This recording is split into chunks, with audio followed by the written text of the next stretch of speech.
We have California Democratic Congressman Eric Swalwell. He is a member of the Homeland Security Committee and, of course, a candidate for governor of California. Congressman, welcome back. So will this pass in the House? What are you hearing from your colleagues? It's an easy one. It's already passed in the Senate.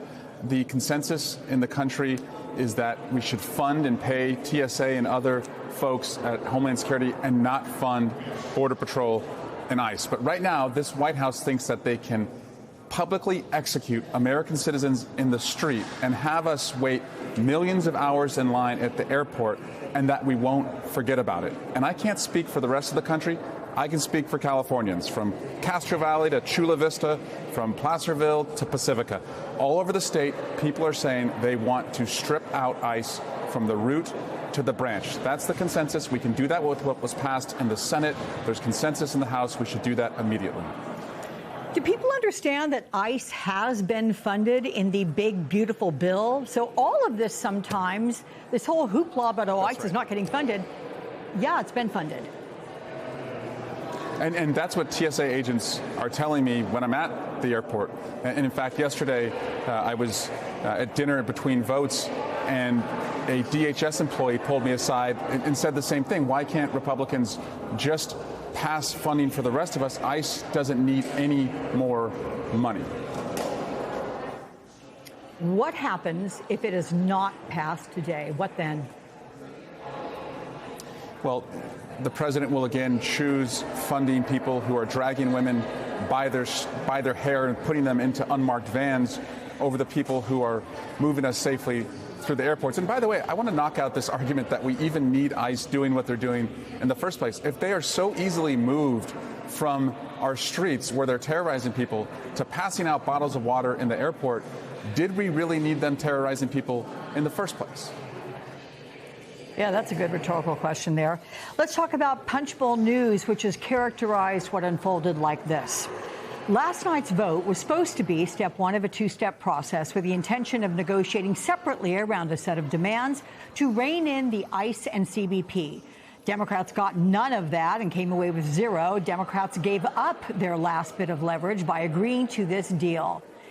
Did Chuck Schumer give away your party's last bit of leverage by agreeing to this?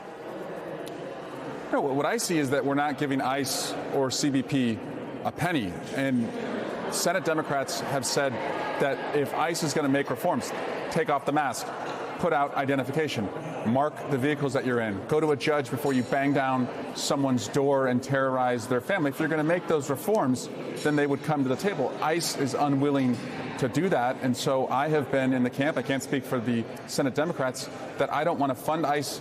I want to abolish them. I want them out of our communities. We were told they'd go after the most violent. Instead, 94% of the people who've been arrested and deported, 94% arrested and deported, were nonviolent criminals. Yeah. Let's play part of what the president said Thursday about how this shutdown has played out politically. Here it is. Democrats are really punishing the American people. I saw it today on one of the shows where they were interviewing people at the airport, and they're all angry at the Democrats. They're saying they're actually angry at Schumer. I didn't think anyone knew his name. One woman said, that Schumer is disgraceful. He's a disgrace to our country. But they're angry at the Democrats. They know what's happening. So, look, I'm sure you're going to disagree with that, but I have to ask, after this experience, do you believe shutdowns are effective helping Democrats get what they want? I'm not going to pay for public executions, and that's one lawmaker. I can't speak for others. And the president blaming us for long lines makes about as much sense as blaming Democrats for the war in Iran. These are all entirely decisions of his making, and what we're seeing in California is his decisions are the opposite of what he promised. He said he'd lower prices on day one. He put tariffs in place, jacked up the prices. He said no more wars. He added a war, and we have spent almost $2 more per gallon on gasoline in California than we did the day Joe Biden took office. He's taking us in the wrong direction, and it costs too much. If the House passes this and if the president signs it, how soon could TSA agents be paid, and how long before airports get back to normal?